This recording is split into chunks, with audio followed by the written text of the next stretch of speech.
Hey guys, welcome back to my channel. It's me again. Without further ado, let's just get straight into the video. We're talking about Chanel21K. The format of the video is as follows. I'm just going to go through the collection but through themes that I have thought of myself instead of going through slide by slide. So yeah, let's just get straight into it. First of all, let's talk about the unicorns of this collection. There are so many unicorns, you guys. Oh my gosh. The biggest unicorn of them all, she's the big girl of them all, is this frozen bag. I think people are calling it the frozen bag on the internet. This bag is absolutely majestic. It's stunning. So it looks like a very icy, frosty, metallic bag with this kind of Arctic tone to it. It looks like if you touch it, you know, it would be like Sub-Zero in terms of how it feels. It's absolutely stunning. I have seen a lot of people on Facebook talk about this bag, and people are struggling to reserve this item. It seems that reserves are back now, at least for those of you in the United States. A lot of people are struggling to reserve this item. If you live somewhere very competitive, you're trying to buy something unique, this is the bag to buy. This is the unicorn of the entire collection. There are lots of other unicorns, we'll talk about them later in the video, but this is the bag that I know so many people are excited about. For me, resale value doesn't matter, but I know for you guys, resale value is important to some of you. So for those of you who care about resale value, this bag is obviously going to be a collector's piece. This is a collector's item. This is a bag that people are going to remember for some time. Chanel does have these bags that I call Michael Jackson bags. We all know MJ had Thriller, had Bad. He had some banging albums that were, you know, seminal in the music world. This is definitely one of Chanel's like Michael Jackson bags, just in terms of sheer interest and power. It's a very, very hot bag. I feel like this bag is has been executed to a higher level than the rainbow bag, which was super hot a few collections ago. A lot of people were trying to score that bag. I've seen that bag at resale going for a lot of money. This bag, if you're someone who's flipping bags on the side and you are looking for a tidy profit, this is the bag to purchase. I'd love to know what you think of this. This is the unicorn of the collection.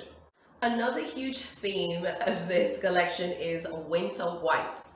There are lots of white bags in this collection. I believe there's a white flap. There's a Chanel 19 that's white that has this like black trim on the chain. I think there are a lot of these like crisp winter white bags in this like snowflake, this kind of like snowflake snowman white color. It's absolutely gorgeous. This is going to look fantastic with, you know, like a white fur coat, with gloves and earmuffs for those of you who live in a very cold climate for the Christmas season. And then you put on one of these bags and you're going shopping or doing your Christmas shopping. I love these. I think these are so great. Obviously, white bags have massive upkeep issues, you know, in terms of color transfer. You know, you need to be someone who wears lighter colors in general. I think that these bags are absolutely gorgeous. I think they're so lit. I think they're perfect for winter, and I think they're perfect for Christmas as well. My favorite part of the collection is the focus on purple. It's so great to see these beautiful lilac, lavender tones in this collection. They're absolutely breathtaking. These bags, it's like Virginie, okay, went under a glacier and left them under a glacier, and they've become these very frosty, icy, like pastel purples. These purples kind of seem like pastel colors to me. They're not strong purples, which I appreciate, because I think normally when you think of like autumn, winter, you do think of maybe darker colors. I love that they kind of tried something different and they went the lighter route. These light purple shades are absolutely gorgeous. They have it obviously in the flap with the top handle. They also have it in a Chanel 19, which I think is just so cute and so darling. They also have it in this stunning reissue. And I was shocked because I really don't like the format of the reissue. It's just, for me personally, I just don't like that bag. But when I saw it in this light purple with the chevron, I was like, listen, Virginie, stop, okay? Stop taking people's money, because this thing looks really good.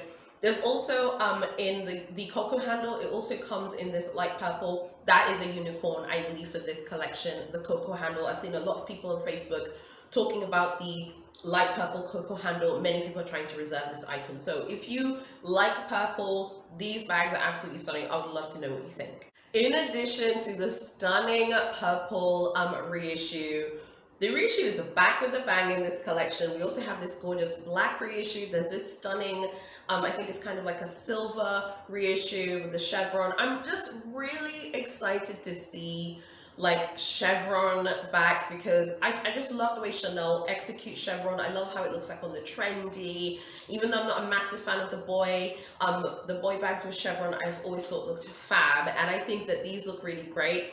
What I like about the way these ones look, they look so young and fresh and crisp. I think sometimes like the reissue can look kind of, I don't know, to me it's kind of like a fossil. It's like from another time. And I know that some people like that classic look. For me, you know, if I want a classic bag, I can go to a leather artisan. I think what these brands do so well is when they put their energy and effort into making something super hot, super stylish, super trendy, and I love that about what Chanel have done here. I know a lot of people like the reissue because they don't constantly want to see the double C's because they feel like, you know, it's very logo-ish. You know, I love a good logo, so I'm going to defend Chanel's logo here. I think, and I believe Gabrielle Chanel, even though I was tough on her in one of my previous videos, I believe Gabrielle Chanel actually created the interlocking CC logo. I think that was actually her creation. That logo is one of the most iconic logos to have ever lived. The Chanel interlocking CC logo can go toe to toe with Coca-Cola's logo any day of the week. It's such an iconic logo. I feel like on the reissue, for those of you who prefer things that are a little bit more understated, this is probably the bag for you. I have never seen the reissues looking this good. I'm super, super impressed. This is coming from someone who does not like the format and the look of this bag. I think they look so good here. Metallics are a massive focus of this collection. I feel like with metallics, sometimes it's hard. They can look kind of naff, you know, if they're not done properly. I like these ones, they're okay.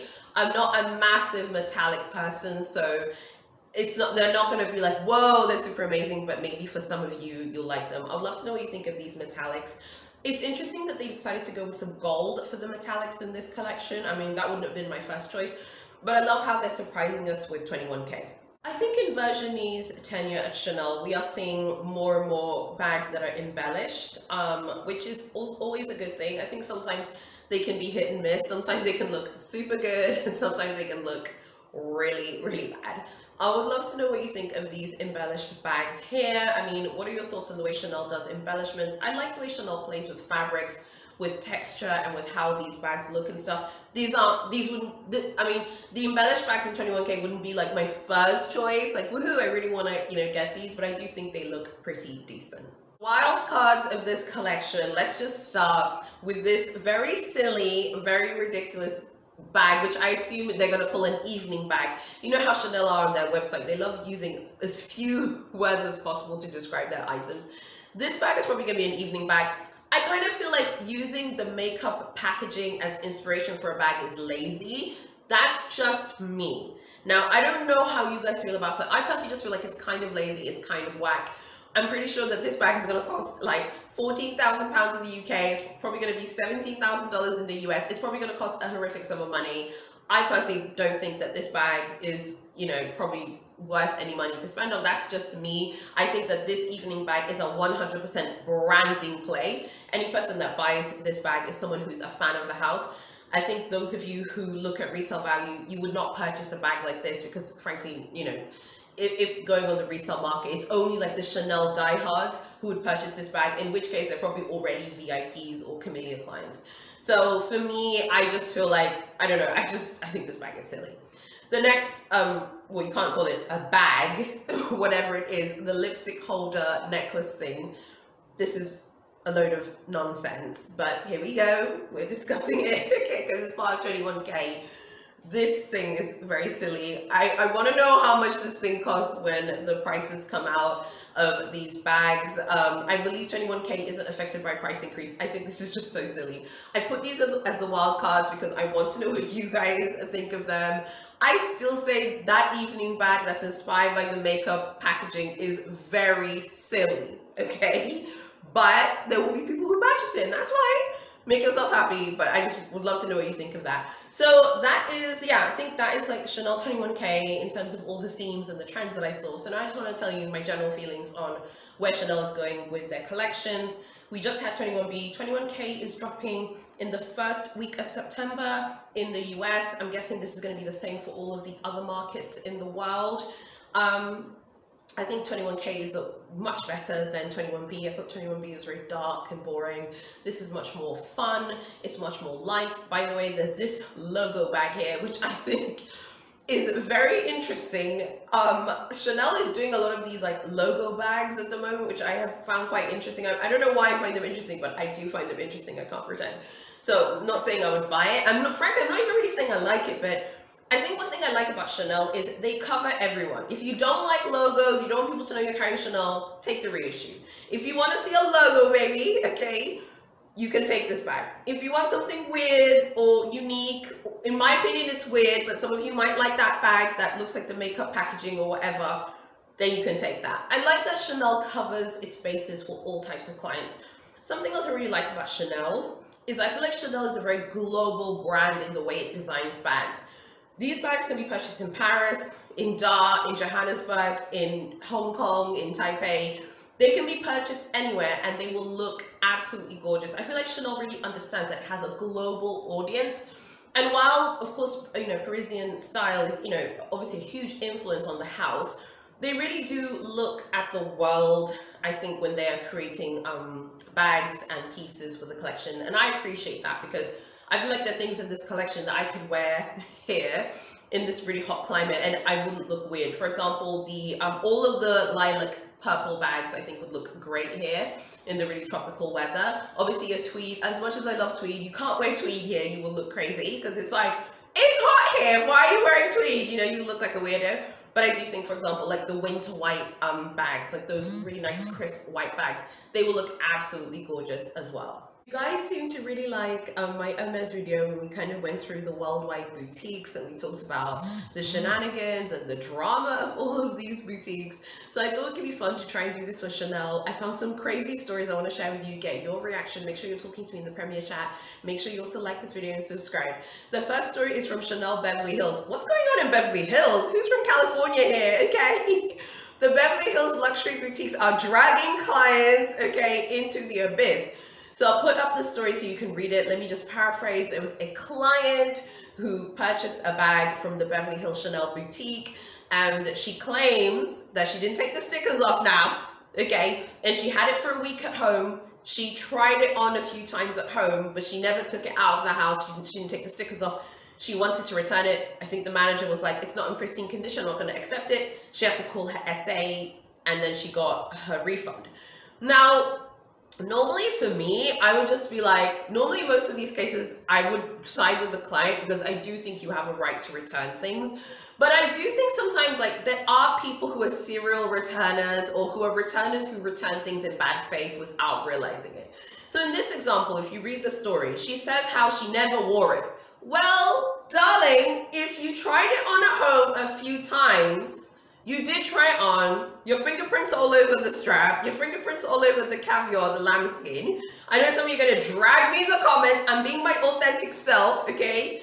I don't mind being dragged, but I think the client's wrong here. I don't think it's cool for you to buy, you know, a $7,000, $6,000 handbag, try it on a few times at home, and then be like, I don't like this, I don't want to buy it, you know, anymore, and I want a refund. You've already tried it on, you've already put your fingers all over it, and now you want to return it. I'm not mad at the store manager for, you know, puffing up her chest and being like, no, okay, you're not getting a refund. Call your SA if you want your money so badly.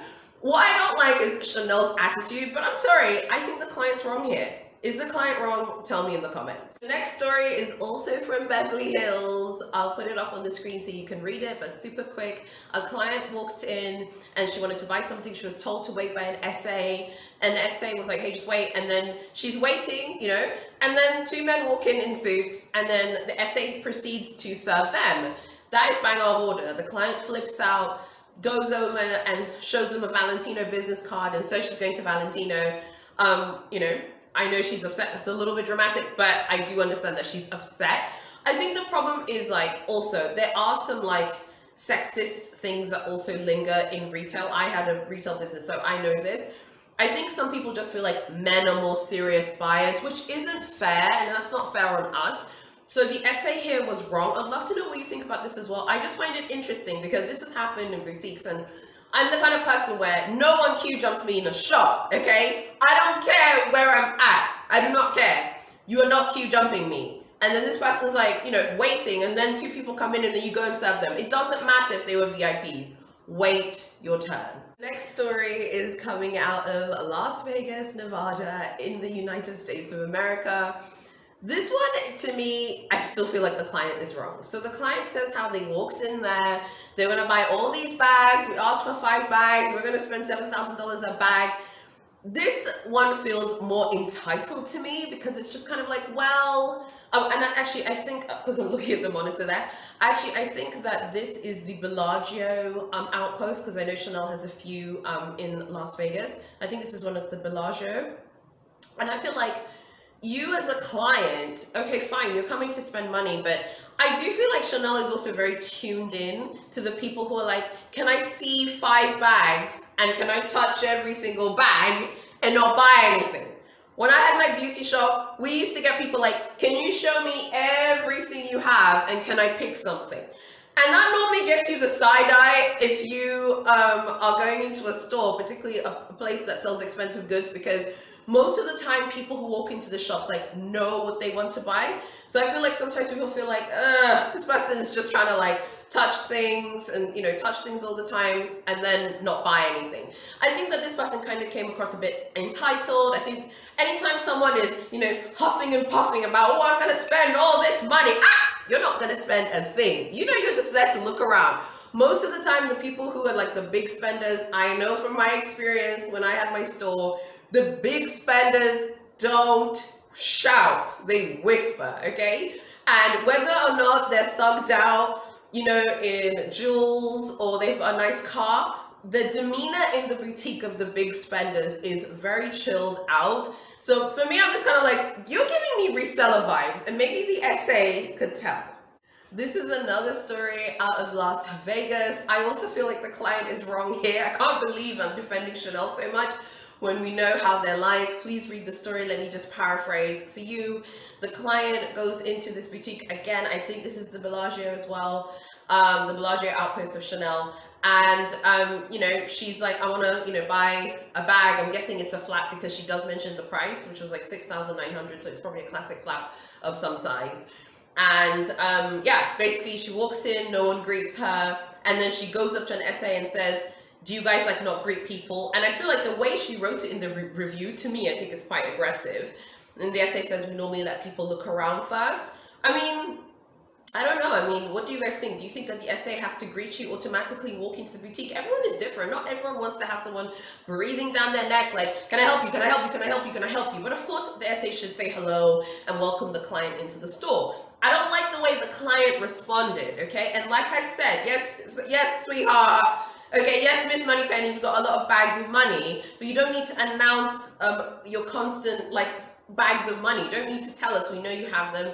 So then she says how I think she goes into the Gucci boutique, she goes into another luxury store, and she spends her money there. She says, like, how come they're not nice in the Chanel store? And they say they look at your status. She does mention that she was dressed casually, but she carried an LV bag. I do think that the thing about dressing is a fair point. That's the only fair point of her review, because I do think she's a little bit unfair. But the whole thing of dressing and looking the part, I do think that there is some judgment there, and I'm not going to pretend. When I had my store, like, you know, like the team who were working in the shop and stuff, you know, people would look, you would look and be like, oh, okay, what does the person look like or what car they drive? That's human nature, and I just don't think that's a big deal. I don't think it's right for the SA to judge you based on how you dress, because, you know, a lot of you have, you know, from the West, you have, you know, your cultural views of the way wealth is shown. In my country, people who are wealthy look wealthy. In Western countries, you know, you have all types of people. You have people who are loaded, who look like they're wearing flip-flops. You have people who are super loaded and have got Bulgari and Cartier on their arm. You know, there's more diversity. Whereas in Tanzania, let me tell you something, okay? You walk into a shop with flip-flops here, okay, you look super casual, you're gonna get out of here, girl. You know you don't have any money. Okay, that's how people like it, but the culture is very different. Like, wealth is shown here, and it's different in each culture. So I think in Europe and the West, people focus a lot on, you know, being silent with your wealth. That's not really the case in a lot of other parts of the world. But I feel like in this situation, because this is obviously the American boutique, it's on the monitor there. This is obviously an American boutique in Las Vegas. You know, you're going to have lots of people with tons of money, with gambling winnings. They should have said hello to her and they should have been nice to her, but I think she kind of overreacted. Like, don't panic and don't overreact. The SA didn't say hello to you. You could be like, hey, I'd like some service. Could I buy a bag? If the SA is like, oh, you can't buy a bag, then yeah, you're justified. But I don't know about marching up to the SA and barking at them. The SA is a human being. People who work in luxury are human beings. I also want to clarify something that I've seen in a few other videos in comments. A lot of people are like, well, the SA is not getting my commission. Chanel employees are paid salaries. And I know this because I know someone who used to work at Chanel. Chanel SAs are paid salaries. I don't know if it's the same for every jurisdiction, but I do know in Europe, people are paid a wage. So this whole idea that, you know, they're like, they need your commission, I think that's kind of like an elitist way of looking at things. You don't know the inner workings of the company. I think if you're shopping at these stores, don't think you're better than someone just because you're coming to buy a luxury item, because that's the same hypocrisy that we don't want to get from SAs. We don't want SAs to be like, oh God, Kagem doesn't have any money. Okay, you know, Kagem doesn't have any money. We don't want that. So why would you be like, oh, well, you work in a shop, you need to cater to me. You know, like I'm, you know, Nero, the emperor or something from Rome. So I think let's just keep our Michael Jackson energy levels high. I don't really know why people get so buck and want to like show off so hard in these comments, because you know Google doesn't delete reviews, and these are all Google reviews. And you can see them. I have not created these. They are on the links basically for Google reviews for these locations. So I thought it was just super interesting. I'd love to know what you guys think. I hope I haven't come across like I'm defending Chanel here. Chanel is absolutely a tough company, and we always are dragging them because they're always up to shenanigans. But sometimes I feel like clients are entitled, and I think, you know, I'm a human being. You come into a shop, you're not gonna bark orders at me. You're just not gonna do it. And I'm sorry, it's not gonna happen. And if that had been my store and I had heard that a customer wasn't greeted, but then she comes over barking orders like, do you guys not say hello or something? I'd be like, you can leave and you can see yourself out. I mean, it's not that big of a deal, because don't forget, this is Las Vegas. They're gonna get someone to come in who's nice and chilled out, who's going to purchase a bag anyway. And I feel like, I know it's such a harsh thing to say, but there's so many super rich women in the world who constantly purchase Chanel. Like, Chanel is not pressed over this person. Maybe that's why they decided to let her go and to not fight after her. So I don't know, I'd love to know what you guys think. I'm not saying that, you know, the SA shouldn't have been nice when, you know, she walked in, they should have greeted her, but I don't like the way the client responded. So I really want to know what you guys think about that, because I think it's super interesting. Tell me what you think of Chanel21K. Today I went to my sister-in-law's birthday party and I bought her these like sunglasses. She seemed to really like them. Quick question for you guys. What do you think about buying luxury gifts for close family members? Write it in the comments and let me know. Thank you so much for watching, and I'll see you in my next video.